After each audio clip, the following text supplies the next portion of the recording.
فرکانس شبکه بر ماهواره هاتبرد و بر ماهواره نایل سات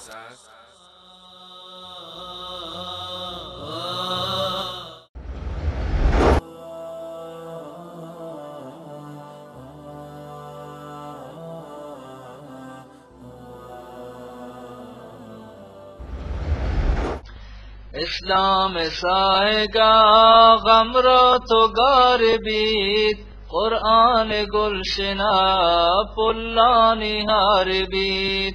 اسلام برکتا دنیا بهار بید، قرآن وانگاه هر دل قرار بید.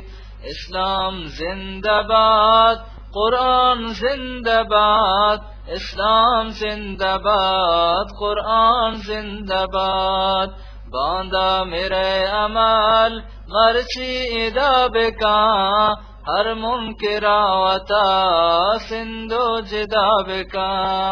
اسلام خاطرہ جانا فدا بکا، قرآن با مدام حق ادا بکا.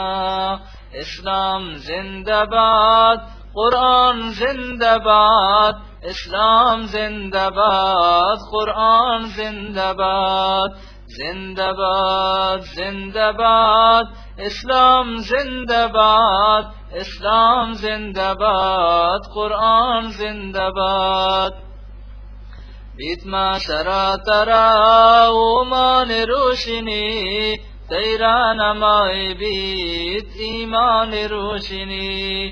قبرہ کے بیت ترا ایمان روشنی، تی ہم نشین بیت قرآن روشنی.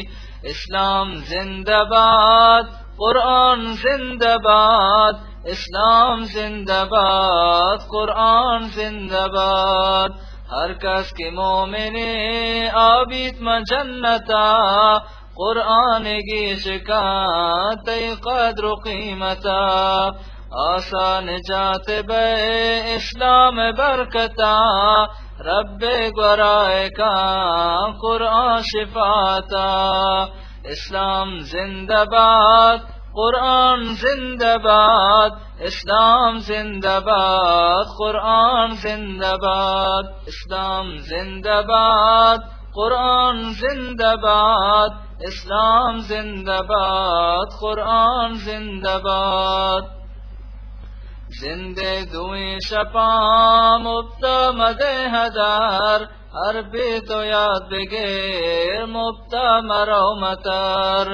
اسلام ساہگا عمر بکا بسار، قرآن با مدام ہر شام و ہر سحر. اسلام زندہ باد، قرآن زندہ باد، اسلام زندہ باد، قرآن زندہ باد. زندہ باد زندہ باد، اسلام زندہ باد، اسلام زندہ باد، قرآن زندہ باد. یا رب رواں بدا گرچہ کتا خطا، تو میرا بانی ہے ہر کس کے کان دعا. اسلام برکتا ہر درد بھی دوا، قرآن برکتا ہر رنج بھی شفا. اسلام زندہ باد، قرآن زندہ باد، اسلام زندہ باد، قرآن زندہ باد. اسلام زندہ باد، قرآن زندہ باد، اسلام زندہ باد، قرآن زندہ باد. زندہ باد زندہ باد، قرآن زندہ باد، اسلام زندہ باد.